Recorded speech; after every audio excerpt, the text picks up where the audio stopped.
بنیادی طور پہ علم کا جو یہ ایک خزانہ جو آگے بڑھتا جا رہا ہے اسی نامنکلیچر کے آف شوٹس ہیں، اور وہ آف شوٹس ایک دوسرے کے انٹرفیس کے ساتھ آگے بڑھتے جا رہے ہیں۔ تو قرآن پاک نے ہمیں یہ درس دیا ہے کہ ہم چیزوں کی نامنکلیچر جو ہے اس کو انڈرسٹینڈ کرنے کی کوشش کریں، نئے نامنکلیچر جو ہے وہ ڈیولپ کریں، اور ان کی نئی ڈیولپمنٹ جو ہے اس کو پھر جو ایگزسٹ کرتے ہیں نیچرل، ان کے ساتھ ان کا ریئیکٹ دیکھیں، اور اس سے پتہ چلے گا کہ جی کیسے ایکویلنس جنریٹ کی جاتی ہے اور کس طرح سے بیلنس جنریٹ کر کے کائنات کے اندر اس سے مستفید ہوا جا سکتا ہے۔ تو یہ میں سمجھتا ہوں کہ آج کی 2-3 باتیں جن کو میں چاہ رہا تھا کہ جی یہ ان کو اس طرح سے ڈسکس کیا جائے، تو اللہ تعالیٰ ہمیں اس کو سمجھنے کی، قرآن پاک کو سمجھنے، پڑھنے اور اس پر عمل کرنے کی توفیق دیے رکھے، اور ہمیں علم حاصل کرنے کی توفیق دیے رکھے، اس لیے کہ علم جو ہے یہ کبھی ختم نہیں ہوتا ہے، نہ ہی ہم کوئی علم کل ہم میں تو ہے نہیں ہے، نہ کو ہو سکتا ہے، یہ جاری ہے یہ سلسلہ، اور یہ جاری رہتا ہے ساری زندگی۔ صرف یہ ہے کہ انڈرسٹینڈ کرنے کی ضرورت ہوتی ہے، تو ہمیں جیسے جیسے کوئی طریقہ کار نظر آئیں ہمیں اس کو فالو کر کے اپنے آپ کو امپروو کرنا چاہیے۔ تو اللہ رب العزت ہمیں یہ توفیق دیے رکھے۔ بہت شکریہ رب کریم، ہماری لفظوں کو، ہمارے الفاظ جو سلپ ہوتے ہیں بعض اوقات ہماری زبان سے تو نکل جاتے ہیں، اللہ تعالیٰ ان کو معاف کرے، چونکہ اللہ رب العزت ہی معاف کرنے والا ہے، اور معافی مانگتے رہنا چاہیے، چونکہ استغفار ہی اصل چیز ہے جو آدمی کو واپس لاتی ہے اپنے اصل روٹ کے اوپر۔ تو ہمیں معافی مانگنا جو ہے نا یہ بندے کے اندر ایک نئی انرجی اور جرت پیدا کرتی ہے۔ ہمیں لوگوں سے بھی، دوستوں سے بھی، اپنے رشتہ داروں سے بھی اور اپنے سے چھوٹوں سے بھی معافی مانگنی چاہیے، تاکہ ان کے اندر ترغیب آئے کہ وہ بڑے ہو کر دوسروں سے معافی مانگیں یا کہہ سکیں کہ آئی ایم ساری۔ بڑا مشکل ہے آئی ایم ساری کہنا جو ہے نا، یہ بڑی دور سے آتا ہے، اگر تربیت نہ ہو تو کوئی بندہ ساری زندگی ساری نہیں کرتا، شیطان جو ہے نا یہ بھی ساری نہیں کر سکا۔ تو جو آدمی اپنے آپ کو واپس نہیں لا سکتا، وہ سمجھے وہ آگے نہیں بڑھ سکتا، تو وہ اسپائل ہو جاتا ہے۔ تو اللہ رب العزت ہمیں اسپائل ہونے سے بچائے اور ہمیں یہ توفیق دیے رکھے کہ ہم چیزوں کو ابزارو کریں۔ بہت شکریہ، جزاک اللہ، اللہ خیر۔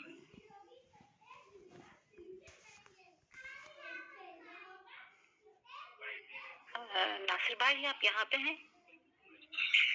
جی شکریہ مونا بہن، اور کیا ہے نرجس لارب، آپ نے کریکٹ کیا، ٹھیک ہے بالکل، وہ سورہ اسراء کی آیات لگی تھی اوپر، وہ سورہ احزاب کی آیات آپ نے شیئر کر دی ہوئی تھی، میں نے آپ کو یہی بتانا تھا۔ وہ کریکٹ ہوگی، میں نے ریموو کر دیا، ٹھیک ہے وہ ٹھیک کر، چلیں صحیح ہے، ٹھیک ہے، تھینک یو۔ جی لا حاصل صاحب پلیز، اگر آپ کچھ بولنا چاہیں تو بولیں۔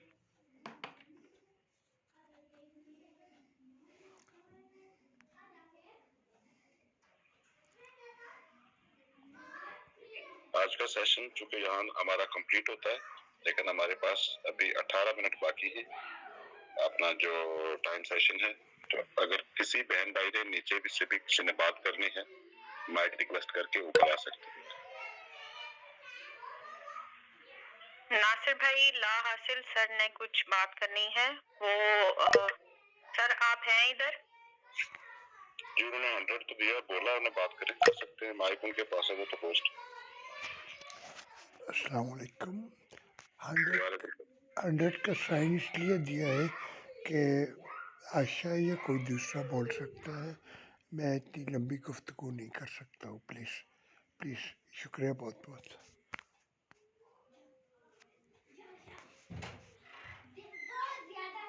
جزاک اللہ۔ جی راز سر آپ نے ہاتھ کھڑا کیا ہے، آپ پلیز بولیے۔